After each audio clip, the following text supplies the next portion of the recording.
Salut tout le monde, j'espère que vous allez bien. On pense à s'abonner et à mettre un petit pouce si vous voulez bien. Aujourd'hui, je vais vous montrer comment faire des pâtes tricolores. Alors, ce que je vais faire aujourd'hui, parce que bon, souvent les recettes, on vous dit un œuf, un peu de ci, un peu de ça. Aujourd'hui, je vais établir un grammage précis. Cette pâte, je l'ai fait depuis un petit moment déjà. Et ça finit toujours par un bidouillage quelque part. Et là maintenant, je vais mettre un truc au carré. Donc ici, j'ai de la farine type 55. 200 grammes. Ici, j'ai un mélange de sel et de poivre. Donc là, vous voyez, je mets une cuillère rase. 80 g d'œuf. 5 g d'huile d'olive. Et 80 g de concentré de tomate. Donc là, je vais faire un peu de bruit, je vais mettre ça à la machine et on regardera la texture. Parce que souvent, vous voyez, parce que là, je rajoute quand même de l'humidité, la base de 1 œuf au 100 g, c'est pas toujours au top. Hein. Et donc, des fois, vous avez des recettes, quand vous avez fini de cuire les pâtes, elles sont à peine rouges. Là, je vais avoir des pâtes bien rouges, vous voyez, et j'aurai aussi un goût de tomate. Donc là, c'est un peu on va dire un recadrage que je vais faire par rapport à ce que je fais d'habitude et qui normalement devrait me permettre de faire ça les yeux fermés la prochaine fois. Bon, je vais faire un peu de bruit sur ce coup-là. Hein. Alors, on met tout simplement tout dans la machine, hein, on ne se complique pas la vie. Bien sûr, vous aurez tous les grammages définitifs en fin de recette. Hein. Écoutez, il n'y a rien à rajouter. Les premiers grammages avec la tomate sont bons. Après, il faut savoir qu'en fonction de ce que vous allez mettre, ça peut être, il peut y avoir une différence de texture. Hein. Enfin, il y en aura une, c'est sûr. Voilà, ma foi. Donc, on filme et on met au frigo, parce qu'il faut la laisser reposer, hein, bien entendu. Pour la deuxième variété, c'est-à-dire les pâtes vertes, j'ai fait une purée d'herbes fraîches. Après là, vous mettez un peu ce que vous voulez. Mais il vous faut 80 g d'herbes cuites sans eau, c'est-à-dire séchées. Alors moi, j'ai tout simplement fait cuire ça jusqu'à ce qu'il n'y ait plus d'eau dans ma casserole, tranquillement. Et du coup, là, j'ai une compote d'herbes. Donc en ce qui concerne ces herbes-là, c'est un mix que j'ai fait, donc avec les quelques trucs qui me restaient sur mon balcon. Donc là-dedans, vous avez du basilic, vous avez du coriandre, vous avez du persil. Donc qui a été haché, réduit, et ça me fait une purée. Il en faut 80 g. Alors vous pouvez le faire avec de l'épinard si vous voulez, vous pouvez le faire que avec du persil, vous pouvez faire à peu près ce que vous voulez, comme herbe. Juste respectez bien les proportions, hein, parce que là, moi, les proportions que je vais faire, normalement, je vais les écrire à la fin et vous verrez, elles sont précises. Donc là, j'ai toujours 200 g de farine. Comme la texture là, c'est à peu près la même que la texture de mon concentré de tomate, je me suis dit, ça va être la même chose. Donc pareil, on mesure une cuillère à café rase de sel et de poivre, 5 g d'huile d'olive, 80 g d'œuf. Je vais donc mettre ça dans la machine et je vais voir la texture que ça va me donner. Il y a une probabilité à ce qu'il faut rajouter ou de la farine ou un peu de liquide. Hein, donc ça, on le verra tout de suite. Hein.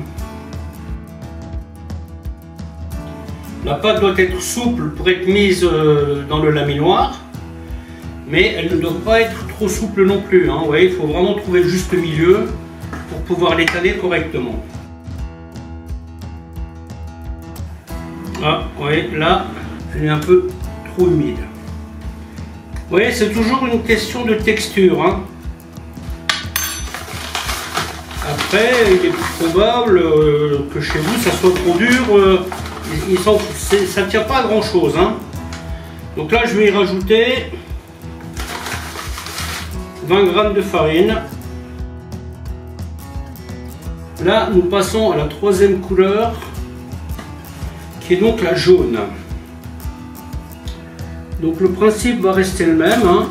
Donc là j'ai mis 200 g de farine, une cuillère de sel, 5 g d'huile d'olive, jusqu'à là ça ne change pas.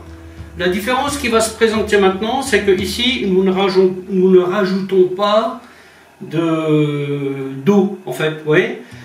Concentré de tomate c'est un truc avec de l'eau, le persil et tout ça c'est un truc avec de l'eau, mais pour les pâtes jaunes, nous allons rajouter du curcuma. Et donc ici, vous avez 15 g de curcuma. Et bien entendu, ne rajoutons pas de liquide. Ben, il va nous falloir plus d'œufs. Et donc sur cette recette-là, je vais rajouter 120 g d'œufs. Ce qui correspond plus ou moins à la recette de base. Un œuf pour 100 g de farine. Sauf que là, il y a 3 œufs pour 120 g. Vous voyez, donc si vous faites 2 œufs avec les œufs que j'utilise là, bah, vous n'êtes pas au grammage. Donc on va voir ce que ça va donner. Donc j'ai quasiment la certitude qu'il va falloir que je rajoute un peu d'œuf. Mais ça, on va le savoir tout de suite. Ah ouais. Vous voyez, là, c'est très dur.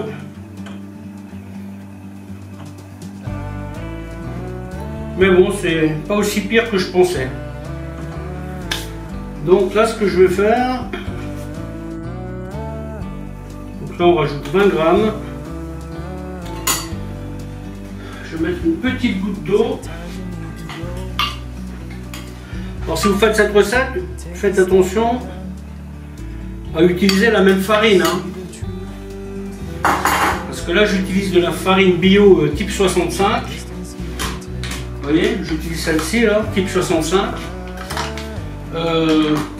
Si vous prenez de l'autre farine, les grammages risquent de changer. Hein. Voilà, donc je vais rajouter ça là-dedans. On va voir si ça va suffire. Et si ça ne suffit pas, ma foi, je rajouterai un peu d'eau. Je colle un peu au doigt, mais ça, je vais rectifier. Ça à l'étalage. Parce que là, j'ai pas envie encore de... Ouais, donc là, c'est toujours un peu le problème, c'est qu'à un moment donné, c'est sec. Vous allez rajouter de l'eau. Et ensuite, ça va être un peu trop humide. Et donc, vous allez rajouter de la farine, et ainsi de suite, vous voyez. Donc, c'est pour ça, les grammages sont quand même importants. Hein. Voilà, je vais travailler un peu comme ça. Voilà.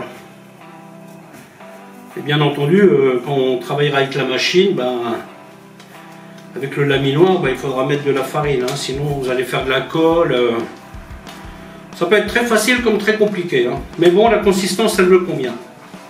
Allez, à plus. Le moment est venu d'étaler la pâte. De laminer, hein, pour être plus précis. Utilisons les bons termes. Alors, ici, j'ai à peu près 180 g de pâte. En fait, j'ai divisé mes pâtes en deux et j'ai mis une partie au congélateur. Parce que je n'ai pas besoin de plus et j'ai pas envie de passer des heures en cuisine. N'ayant pas d'ustensile pour sécher correctement les pâtes, je les mets sur un plateau fariné et je vous montre comment faire. Petit conseil, ne sortez pas toute votre pâte parce qu'elle a tendance à sécher assez rapidement. Donc moi je vais sortir pâton par pâton. Hein. Donc là j'ai celle que j'ai commencé. J'ai commencé par la rouge, ben donc je commence par la rouge.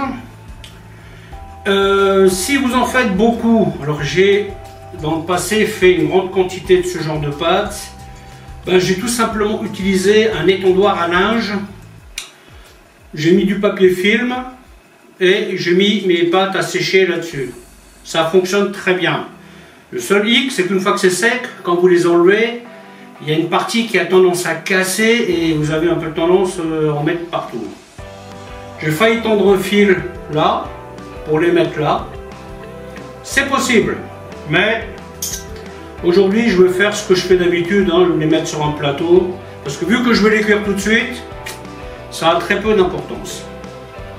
Autre petit conseil, ne cherchez pas à faire des pâtons trop gros. Vous voyez, au début, moi ce que je faisais, je me faisais des pâtons de 80 grammes que je passais au laminoir. Et je me retrouvais avec des bandes comme ça, super pas pratique à travailler. Donc, ce que je fais maintenant, vous voyez, je fais des petits pâtons aux alentours de 40-50 grammes. Alors là, je ne les pèse pas, hein, je vous donne une idée globale du truc. Et ensuite, vous voyez, je vais faire comme ça avec la farine. Je vais essayer de leur donner un côté un peu rectangulaire, plus ou moins. Vous voyez, comme ça. Bon, j'ai changé de point de vue pour que vous voyez un peu plus clair là, parce que je n'étais pas sûr que ça soit vraiment idéal ce que j'avais fait. Donc là, je vais vous montrer ça. Donc, ici, je suis sur leur numéro 1. C'est donc le plus épais. Vous voyez? Je plie comme ça. Donc là, la texture de la pâte, elle est juste nickel. Hein. Si vous faites la recette que je vous aurais mise, vous tomberez sur la même chose.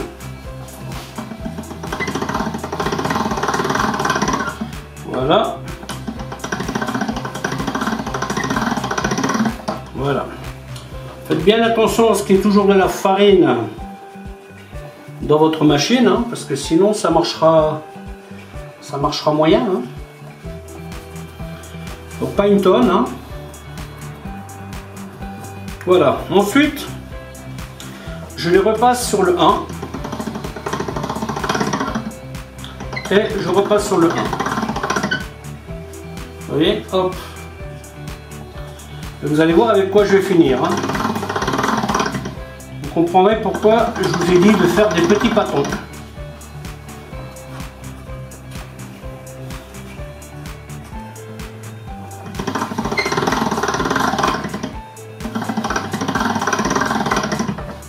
Pour faire des pâtes plus longues, il faut presque être deux.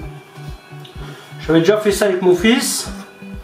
Un qui s'occupe de la machine et l'autre qui s'occupe de récupérer les pâtes à la sortie de la machine.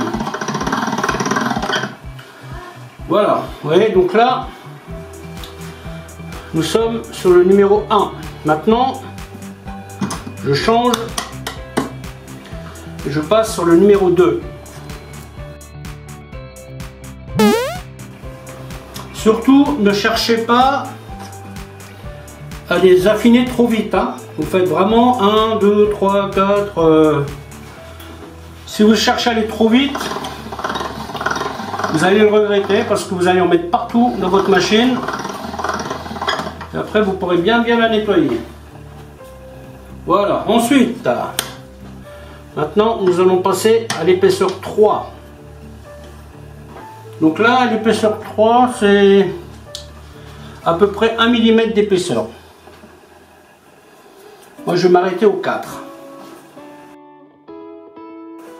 Voilà, je ne le passe plus qu'une fois, hein, ça suffit. Bon, si toutes les pâtes sont aussi bien que celle-ci,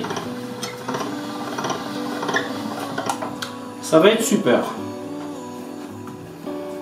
Mais je vous les montrer toutes, hein, que vous vous rendiez bien compte de la différence qu'il y a entre les différentes textures. Maintenant, imaginez 2 fois cette longueur. Vraiment pas pratique. Hein. Et maintenant, je passe à mon dernier numéro, qui est le 4. Alors, si vous aimez les pâtes plus épaisses, vous pouvez, il n'y a aucun problème. Hein. Ça, c'est vous qui gérez. Hein. Ça, c'est vous qui gérez.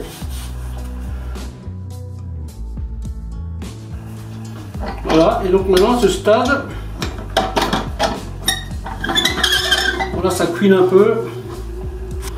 Je passe à la suite. Alors donc toujours pareil, hein, vous les mettez bien à plat. Et quand ça commence à être dedans, vous voyez, je récupère en dessous. Voilà. Et ensuite, moi, ce que je fais, vous voyez, je fais une espèce de boule comme ça. Je mets la boule sur ma plaque. Comme ça. Voilà. Tout simplement. Donc on commence doucement. Et dès qu'ici on arrive en bas, on attrape les pattes. Bien entendu, on ne tire pas. Hein. Et voilà.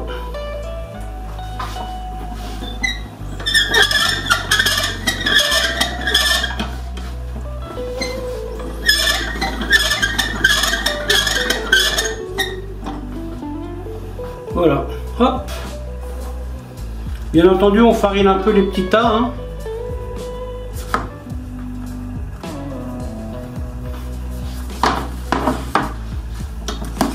Voilà, parce que là, le temps que je finisse les autres, alors je pourrais les cuire une après l'autre, mais là, comme je fais pas beaucoup, hein, je vais faire comme ça. Je peux même les étaler un peu, vu que j'en fais peu. Voilà. Voilà, comme ça, vous voyez. Et bien entendu, ces pâtes là, je vais les cuire dans une grande quantité d'eau. Parce qu'en fait, je les fais pas pour aujourd'hui, hein, je les prépare pour demain. Parce que demain j'ai autre chose à faire. Alors les pâtes, je vais les cuire dans une grande quantité d'eau. Je vais les rafraîchir. Et une fois qu'elles seront rafraîchies, je vais les sortir de la casserole à la main. Pour que le maximum de farine, ce qu'on appelle l'empois, reste dans la casserole et dans l'eau. Donc là nous passons à la verte. Celle-ci est un peu plus épaisse. Hein. Hop. Et donc on fait le même topo. On repasse sur un.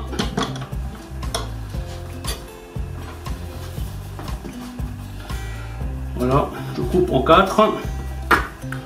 Ce qui correspond grosso modo à 40-50 grammes. Hein. J'ai pas fait de poids précis. Hein. Et donc ensuite, voilà, vous voyez, pareil. Celle-ci est un tout petit peu plus ferme. Pas forcément une mauvaise chose. Nous le saurons tout de suite.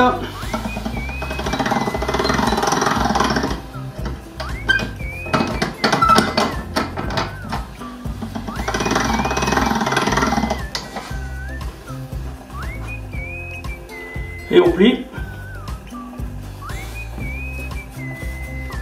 Alors rien ne vous empêche de commencer l'étalage au rouleau. Hein.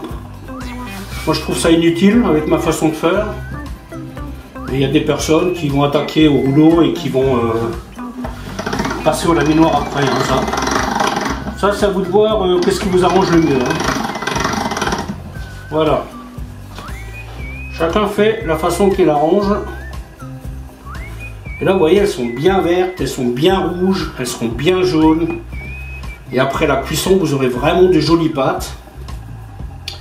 Et la meilleure dans cette histoire, c'est sans colorant. Produit naturel. Vous pouvez pousser le vis et faire votre concentré de tomate vous-même. Mais bon, ça c'est un peu de travail quand même. Hein. Ça, c'est du boulot. Hein. Enfin, c'est surtout du temps de cuisson, hein, donc est-ce qu'on a envie de faire 80 grammes de concentré de tomate, je sais pas. Perso, je pense qu'il existe. Hein. Vous voyez, par exemple, mes fines herbes, elles ont cuit 35 minutes. Hein, parce qu'évidemment, il faut les cuire à petit feu pour ne pas les... pour surtout pas que ça brûle. Hein. L'idée est de garder la bonne odeur d'herbe. Hein. On descend d'un cran.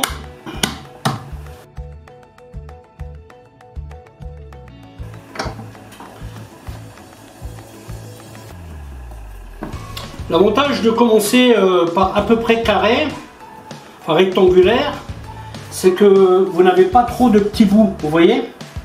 Parce que si vous faites des ronds, vous risquez d'avoir des petits bouts là qui sont vraiment... c'est pas très beau quoi, hein. Donc quand vous faites des pâtes comme ça, l'idéal c'est quand même qu'elles soient toutes qu'elles soient toutes longues en fait. Hein.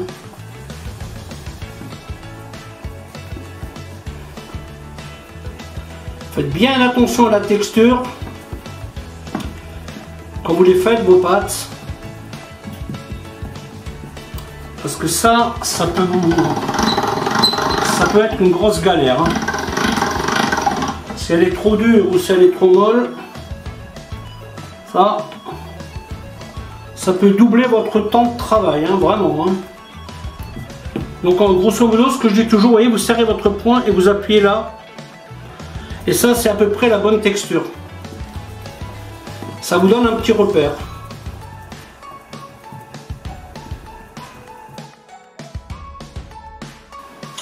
Alors vous voyez, j'évite de les plier, hein, parce que j'ai déjà eu des surprises en le faisant. Bon, avec cette pâte, je pense que le risque est moindre, parce qu'elle est quand même bien ferme, tout en étant malléable. Mais bon, le fait de faire des petits pâtons comme je fais, bah, ça m'évite de devoir les plier. Hein. Là au moins je suis sûr. Hein. Là au moins je suis sûr. Et voilà, on passe au dernier cran. Alors, vous avez deux autres crans, hein. Vous avez 5 et 6. Hein. Mais bon, moi je trouve que ça va faire trop fin en fait. Moi j'aime bien les pâtes qui sont un peu costauds comme ça. Vous voyez, c'est mieux si vous faites par série comme ça. Ça vous évite de trop manipuler votre machine. Hein. Parce que ça, c'est une perte de temps. C'est un peu embêtant de passer de 1 à 2 à 3 à 4, de 1 à 2 à 3 à 4. Faites par l'eau. Comme ça, vous n'avez pas de surprise. Et voilà, on passe à la dernière étape. Hop, toujours pareil, même principe. Hein. Et on les attrape de l'autre côté.